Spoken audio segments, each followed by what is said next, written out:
நான் சொன்ன நீ நம்பல. கன்னியாகுமரியில் தொடர் வண்டி பயணச்சீட்டுக்கு போய் நிற்கும்போது ஒருத்தன் பேசுறான் பாரு, பலோ பலோ ஹலோ பலோங்கிறான். அவன் கம்பிக்குள்ள இருந்துட்டான். என்ன மாதிரி ஆளா இருந்தா அப்படியே தலைமுடிய பிடிச்சி இழுத்து ஒரே அரை எங்க கிளம்புனா அங்கே போய் விடுவான். அவளை துப்பாக்கி வச்சு அவனவனே சொல்லிட்டு சாகுறது காரணம் என்ன? அவ்வளவு நெருக்கடி, மன அழுத்தம். நான் யாரு முதல்ல? நான் யாரு? நான் படுத்திருக்க ரயில எதுக்கு 10 பேரை நிறுத்தி வச்சிருக்க? நீ எதுக்கு நிறுத்துற? நான் கேட்டனா? அவன் என் உறவினராக இருக்கனால பேசாம இருக்கான். மற்றவன் வந்து என்ன திட்ட மாட்டானா? இவெல்லாம் ஒரு ஆளு, இவளுக்கு வந்து நம்ம செக்யூரிட்டி நிக்கணுமான்னு. தலைவன் மக்களின் காவலனா இருக்கணும். மக்களிடம் நடமாடுவதற்கு அஞ்சுகிற தலைவன் கோல. நீ எதுக்கு தலைவனான? இன உணர்வு இருக்க கூடாது, இன வெறி இருக்கணும்.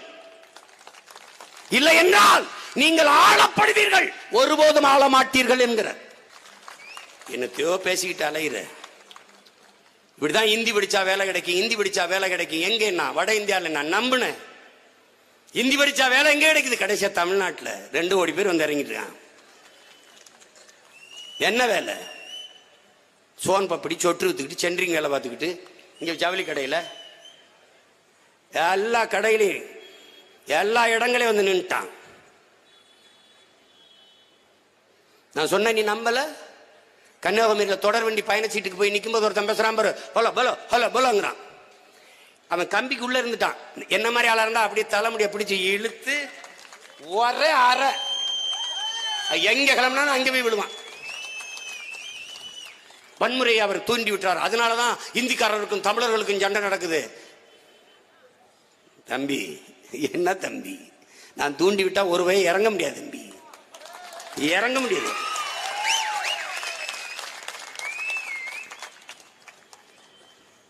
எங்க அக்கா தங்கச்சி சொல்றாள் இல்ல, தொடர் வண்டியில அவன் பதிவு இல்லாம ஏறிடுறான், கழிவறைக்கு பக்கத்திலே உட்காந்துக்கிறான்.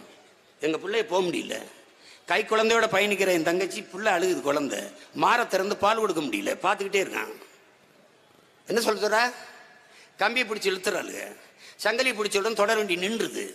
காவலர்கள் வந்து இவங்களை நடவடிக்கை எடுப்பாங்கன்னு பார்த்தா யார் கம்பியை பிடிச்சிருந்து எங்க பிள்ளைங்க நடவடிக்கை எடுக்குது. அதே எங்க காவல்துறையா இருந்தா என்ன பண்ணிருக்கோம்? காவலர்களை காவலர்களாக நடத்துகிறதா இந்த அரசுகள்? நடத்துதா? நடத்துதா? ஐயா ஸ்டாலினா ஒரு மகனும் சைக்கிள் ஓட்டுறதுக்கு ஒரு நாள் அதிகாலையில் வானூர்திக்கு நேர வேண்டியது வந்துட்டது. வண்டி எடுத்துட்டு வரேன், சாலை முழுக்க ஆயிரக்கணக்கான நம்ம அக்கா தங்கச்சி தம்பிய. என்னன்னு கேட்கிறேன், அண்ணா இது 2 பக்கம் இருந்த சாலையை ஒரு பக்கமா போட்டு இப்படி எல்லா வண்டியும் இப்படி இப்படி போக விபத்து. இவங்க சைக்கிள் ஓட்டுறதுக்கு மிதி வண்டி ஓட்டி 2 பேரும் போறதுக்கு சனி ஞாயிறு பூரா அவங்க கடற்கரை இந்த சாலையில தான் ஓட்டுவாங்க. பூங்காக்கள் ஓட்டமாக தடல் எங்கேயும் ஓட்ட மாட்டாங்க, இதுல தான் ஓட்டுவாங்க. நீங்க தலைக்கவசம் போட்டு சைக்கிள் ஓட்டினா ஒரு வயலுக்கு தெரியாது. போலீஸ் குவிக்கலன்னா எவனே ஏற்று பார்க்க மாட்டான். அவங்கள யாருக்கு தெரியும்? உங்களை ஒயிங் ஒயிங் ஒயிங் ஒயின்னு சத்தத்தை போட்டு போலீஸ் நிறுத்தினா தான் போறாரு இருக்கவர் அப்படின்னு தெரியும். நீங்க ஒரு நாள் ஓட்டி பாருங்க, ஒரு பையன் உங்களை ஏன்னு கேட்க மாட்டான். உங்க கட்சிக்காரோட கண்டுட்டு வணக்கம் போட மாட்டான். எதுக்கு இந்த வேலையை செய்யறிய? அதிகாலையில் 5 மணிக்கெல்லாம் இந்த பூரா நிக்கிறான் நம்ம காவலர்கள். எத்தனை முறை சொல்லியிருக்க நீ சுழற்சி முறையில் அவனுக்கு வேலை விடுமுறை விடுங்கன்னு? வாரம் ஒரு முறை விடுமுறை விடுங்க. என்ன பிரச்சனை? என்ன பிரச்சனை? என்ன பிரச்சனை? சனிக்கிழமை விடுமுறை அவருக்கு, அடுத்த வாரம் ஞாயிற்றுக்கிழமை விடுமுறை. ஞாயிற்றுக்கிழமை விடுமுறை எடுத்துக்க, அடுத்த வாரம் சனிக்கிழமை விடுமுறை. 6 மாசத்துக்கு ஒரு குடும்பத்தோட சுற்றுலா. காவலன் துப்பாக்கி வச்சு அவனவனே சொல்லிட்டு சாகுறது காரணம் என்ன? அவ்வளவு நெருக்கடி, மன அழுத்தம். நான் யாரு முதல்ல? நான் யாரு? நான் படுத்திருக்க ரயில எதுக்கு 10 பேரை நிறுத்தி வச்சிருக்க? நீ எதுக்கு நிறுத்துற? நான் கேட்டனா? அவன் என் உறவினராக இருக்கனால பேசாம இருக்கான். மற்றவன் வந்து என்ன திட்ட மாட்டானா? இவெல்லாம் ஒரு ஆளு, இவளுக்கு வந்து நம்ம செக்யூரிட்டி நிக்கணுமான்னு நான் கேட்டனா? இவங்க சாலையில வரணுமா? உங்களால நம்ப முடியுதா? அடர்ந்த காட்டுக்குள்ள நம்ம பிள்ளைய இங்க ஒரு 10 அடிக்கிட்ட ஒரு தங்கச்சி, அங்க ஒரு தங்கச்சி, அங்க ஒரு ஆளு, ஒரு அவசரமா வந்துருச்சு, ஒரு இயற்கை தேவை வந்துருச்சு, வெளியில போகணும். எப்படி போவாங்க? ஏதாவது வச்சிருக்கியா? கேரவன் வச்சிருக்கியா? பாதுகாப்பு வண்டி வச்சிருக்கியா? ஒத்தையில காட்டுக்குள்ள நிறுத்திக்கா? என்னனே அப்படி நீ பெரிய இவன்? நீ உங்க உயிர் மட்டும் சக்கரையில செஞ்சிருக்க, எங்கட சாக்கடை தகனியில் செஞ்சிருக்கா? என்ன அப்படி? என்ன அப்படி பிரச்சனை உங்களுக்கு? என்ன போய் பினராயி விஜயனை பாருங்க, அப்படித்தான் போறாரா? இல்ல மம்தா பானர்ஜி அப்படித்தான் போறாங்களா? பெருந்தலைவர் காமராஜர் இப்படித்தான் போனாரா? இப்படித்தான் போனாரா? வண்டியில போய்கிட்டு இருந்தாரு, முன்னாடி ஒரு சைரன் வச்ச காவல்துறை வண்டி ஓடுது. ஏய் என்னப்பா சத்தம் நீ பாட்டப்பா. நான் செத்தா போயிட்டேன், முன்னாடி சங்குதி போயிட்டு இருக்கா. இங்கப்பா வண்டி கொண்டி போலீஸ் ஸ்டேஷன் நிறுத்து. தண்ட செலவு, பெட்ரோல் செலவு போ. காவலர்கள் என் மக்களுக்கு பாதுகாப்பு கொடுக்க, உங்களுக்கு கொடுக்க அல்ல. தலைவன் மக்களின் காவலனா இருக்கணும். மக்களிடம் நடமாடுவதற்கு அஞ்சுகிற தலைவன் கோல. நீ எதுக்கு தலைவனான? எதுக்கு தலைவனான நீ?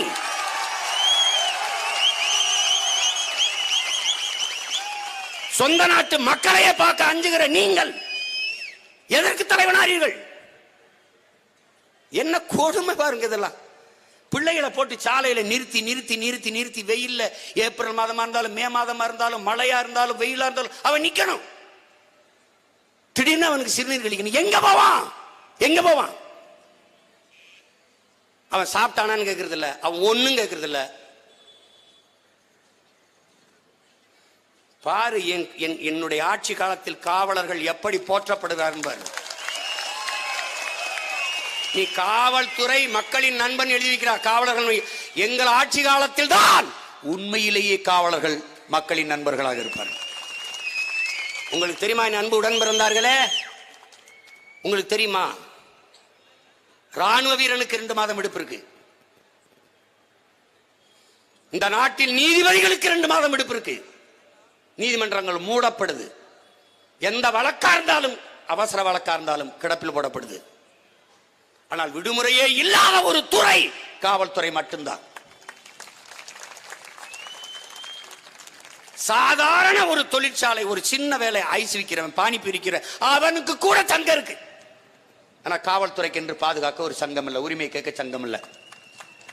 ஆனால் அவனுக்கு தொடர்ச்சியாக பேசுகிறதுக்கு காரணம் நான் அவனிலும் ஒரு அங்கம் என்பதாலேயே தொடர்ச்சியாக திருப்பி திருப்பி பேசிட்டு. ஒரு உதவி ஆய்வாளருக்கு என்ன சம்பளமா இருக்குன்னு நினைக்கிறீங்க? சப் இன்ஸ்பெக்டருக்கு. தொடக்கப்பள்ளி ஆசிரியருக்கு என்ன ஊதியம்? காவலருக்கு என்ன? அதுல இல்ல, ரொம்ப கம்மி. 15,000, 35,000 எப்படி வாழ்வார்னு பாருங்க. ஆனால் ஒன்னத்துக்கு உதவாம மேசை தட்டுற சட்டமன்ற உறுப்பினருக்கு எப்படி சம்பளம் கேளுங்க. இப்ப 1 மாசமா தங்கை காளியம்மா தான் கேட்டாங்க. 1 மாசமா இங்கிருந்து குடி கும்மியடிச்சிருக்கீல, உங்களுக்கு எதுக்கு எங்க காசுல சம்பளம்? எதுக்கு? இது ஜனநாயக துரோகம் இல்லையா? மக்கள் விரோதம் இல்லையா? உங்களுக்கு மனச்சான்று இருந்தால் இந்த மாத சம்பளத்தை நாங்கள் எடுக்கலைன்னு சொல்ல முடியுமா? உங்களால் சொல்ல முடியுமா? சொல்ல முடியுமா? ரோட்ல ஒருத்தன் விபத்தாகி இறந்துருவான்.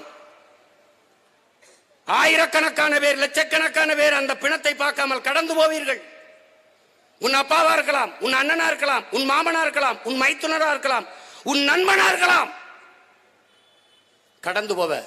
ஆனால் ஒருத்தன் இறந்து விழுந்த உடனேயே அவன் மேல் வெள்ளை துணியை போர்த்தி இந்த பிணத்திற்கு முதல் சொந்தக்காரன் நான் தான் என்று வந்து நிற்பவன் போலீஸ்காரன் தான்.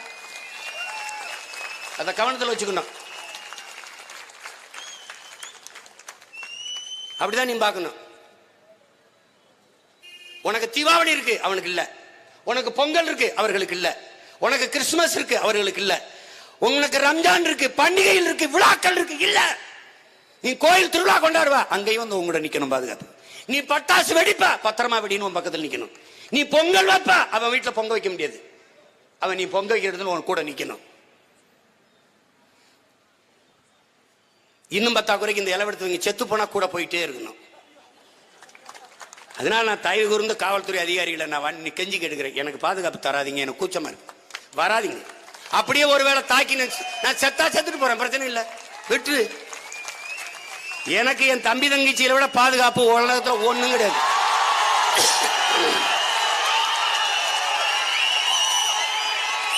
இது என்னையே பாதுகாக்கிற படையல்ல, என்னை மட்டும் என் மண்ணையும் என் மக்களையும் சேர்த்து பாதுகாக்குகிற புரட்சிகர அரசியல் படை.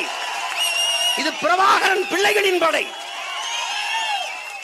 நீ ஒரு டீ சாப்பிட்டா, ஒரு இடத்துக்கு போற, ஒரு சாப்பிடுற, ஒரு பிரியாணி 10 ரூபா டிப்ஸ், அதுக்கு பேர் டிப்ஸ், அதான் அன்பளிப்பு. ஒரு இடத்துல போற, ஒரு டிக்கெட் போட்டு கொடுத்துறாரு, அவருக்கு இருந்தாங்க ஒரு 1000 ரூபா வச்சுக்கிறேன், 500 ரூபா வச்சுக்கிறேன். 10 டிக்கெட் சினிமா டிக்கெட் வாங்கி கொடுத்துறாரு, இருந்தாங்க ஒரு 500 ரூபா. இதெல்லாம் என்னது? கிஃப்ட். ஆனா காவல்துறைக்கு கொடுத்தீங்கன்னு வச்சுக்க, அதுக்கு பேர் என்னது? லஞ்சம். ஏன் அதை கிஃப்டா எடுக்கிறது இல்லை, அதை அன்பளிப்பா எடுக்கிறது இல்லை? இவ்வளவு கடுமையான பணி உங்களுக்கு ஒரு அருவருப்பு தோன்றிடுச்சு. அதனாலதான் நான் என்ன பண்றேன், நான் வந்தவொடனே அந்த காக்கி சட்டை கழட்டிருங்க, இது வெறுத்துருச்சு மக்களுக்கு, வேற சீருடை தாரேன், அதை போட்டுக்கிறங்க. 8 மணி நேரம் பணி செய்யுங்க ஆண் காவலர்கள், பெண் காவலர்கள் 6 மணி நேரம் பணி செய்யுங்க போதும். நான் மறுபடி நம்ம அதிகப்படியான படையை எடுத்துக்கிறேன், சுழற்சி முறையில் வேலை வாங்கிக்கிறேன், குற்றச்செயல்கள் பெருகாம பாத்துக்கிறேன், சாராய கடையை மூடிடுறேன், எல்லாத்தையும் மூடிடுறேன், குற்றம் நிகழாம நான் பாத்துக்கிறேன். நான் என்ன செய்யற, குற்ற தடுப்பு காவல் படையை நிறுவிடுறேங்கிறேன். போலீஸ்னா அப்படி நிக்கணும், ஃபிட்டா இருக்கணும், அப்படி அட்டா கட்டிங் போட்டு அப்படி நிக்கணும், அப்படி இருக்கணும், அது இல்ல. குள்ளமா இருக்கிறேன் போலீஸ் எங்க என் ஆட்சியில, ஓமக்குச்சி நரசிம்ம மாதிரி ஒல்லியா இருக்கிறவன் போலீஸ், குண்டா இருக்கிறவன் போலீஸ். அவ எதுக்கு பயன்படுத்துவேன், இந்த மாதிரி கூட்டத்தில் விட்டுருவேன். இப்படி சலம்பல் பண்ணான்ல அவனை, வாங்க நீங்க வாங்குங்க, அந்த சலம்பல் இன்னொருத்த வந்து போ சொல்றாங்கல்ல, போய போய வண்டியில் ஏறி அங்க போனவன காட்டுவான் போலீஸ். நீங்க போலீஸா? நாங்கெல்லாம் தான் இப்ப போலீஸ், வாடா வாடா. நீ வந்து வாட் மச்சான், நெக்ஸ்ட் மச்சான் நீ வச்சுக்க, இங்க வா மச்சான். தமிழ் பேசுனா தமிழ்ல பேசு, ஆங்கிலம் பேசுனா ஆங்கிலம் பேசு, குறைஞ்சபட்சம் அந்த மொழியை பெருமைப்படுத்து. தமிழ்ல பேசுனா தமிழ்ல பேசு, என் தாய்மொழியை வாழ வை. ரெண்டையும் சேர்த்து பேசுனா பிச்சு பிடுவேன், போடா உள்ள போடா. 2 பேரை போட்டோம்னு வச்சுங்க, வெளியில வரும்போது அண்ணே வணக்கம், நல்லா இருக்கீங்களானே, சாப்பிட்டீங்களானே, நேரம் என்னாச்சுன்னு, அண்ணே போலாமானே, என்ன மாதிரி பேசுறாங்க. அந்த டோர் கதவை க்ளோஸ் பண்ணு, அந்த டிவியை போடு, அந்த சுவிட்சை ஆன் பண்ணு, எல்லாமே எல்லாமே சொல்றது. கேட்டு கதவை சாத்து, 2 ஒன்று தான்டா நாயே. பட்டு சொல்லு, இல்ல ஆனா சொல்லு. பட் ஆனா, ஏய் பட்டு சொல்றா, இல்லைன்னா ஆனா சொல்றா. பட் ஆனா பட் ஆனா பட் ஆனான்னு பேசி என் தாய்மொழி பட்டு போச்சு. ஸோ அது இல்லாம சோறு இறங்காது, ஆக்சுவலி இல்லாம அடுத்த வார்த்தை வராது. இவங்களை என்ன பண்ணலான்ற, நீயே சொல்ல என்ன பண்ணலான்ற. அப்படியே உப்புத்தாளை எடுத்து வச்சு அப்படி நாக்கை பிடிச்சிக்கிட்டு, உப்புத்தாள் இந்த மரத்தை இலக்கி வச்சிருப்பான், பேசு. மம்மி சொல்லு ஒரு தேய், டாடி சொல்லு ஒரு தேய். ஆடு மாடு மேய்க்கிறது அவமானம் சொன்ன நீ தானே. நெய் சாப்பிட்டியா? தோசையில் நெய் ஊற்றி முருகலா சாப்பிட்டியா? தயிர் சாப்பிட்டியா? பாலாடை கட்டி சாப்பிட்டியா? நல்லா தேய்ச்சி விட்டோம்னா நாக்கு சுவைக்கு வந்தோடனே அண்ணா வணக்கம், அண்ணா வணக்கம் அண்ணா. அவன் கேட்குறது, அண்ணனுக்கு ஒயிட் ரைஸ் வேணுமா? சோறே வெள்ளையாத்தாண்டா இருக்கும் பரதேசி, சோறே வெள்ளையாத்தா இருக்கும். ஒயிட் ரைஸ், ஒயிட் ரைஸ், ரைஸில் ஒயிட், சோறு சொல்ல மாட்டான். நீ என்னைக்கு சோறு திங்கிறியோ, சாதம் திங்காம என்னைக்கு சோறு திங்கிறியோ, ரைஸ் திங்காம என்னைக்கு சோறு திங்கிறியோ, என்னைக்கு வாட்டர் குடிக்காம தண்ணி குடிக்கிறியோ, அன்னைக்கு உனக்கு மானம், ரோசம், சூடு, சொரணை, வெக்கம், கோபம் எல்லாம் நீ சாப்பிட்டு பாரு. ஒரு வாரத்துக்கு ஒரு வார்த்தை உன்னால மாத்திக்க முடியலையா? நாக்கை திருத்த முடியாத உன்னால் நாட்டை எப்படி திருத்த முடியும், மாற்ற முடியும் என்பதை என் அன்பு தம்பி தங்கைகள் ஆழ்ந்து சிந்திச்சு புரிஞ்சுக்கணும். ஒரு வெறி, ஒரு வெறி. நம்முடைய முன்னத்தியர் நம்ம அண்ணன் பழனி பாபா சொல்றாருல, என்ன சொல்றாரு? தமிழர்களுக்கு இனப்பற்று இருக்கக்கூடாது, இன உணர்வு இருக்கக்கூடாது, இன வெறி இருக்கணும். இல்லை என்றால் நீங்கள் ஆளப்படுவீர்கள், ஒருபோதும் ஆள மாட்டீர்கள் என்கிற. அதனால்தான் நம்ம தொடர்ச்சி ஆளப்பட்டு கொண்டிருக்கிறோம். இனி நாம் ஆள வேண்டும் என்றால் தமிழ் தேசிய இனத்து பிள்ளைகளுக்கு இன வெறி இருக்கணும். இந்த வெறி இன்னொரு இனத்தை தாக்கி அழிப்பதற்கல்ல, தாக்கி அழிந்து கொண்டிருக்கிற, சிதைந்து அழிந்து கொண்டிருக்கிற தமிழ் தேசிய இன மக்களை பாதுகாக்க, தற்காக்க, அதை கவனத்தில் வச்சுக்கொண்டு வேலை செய்யணும்.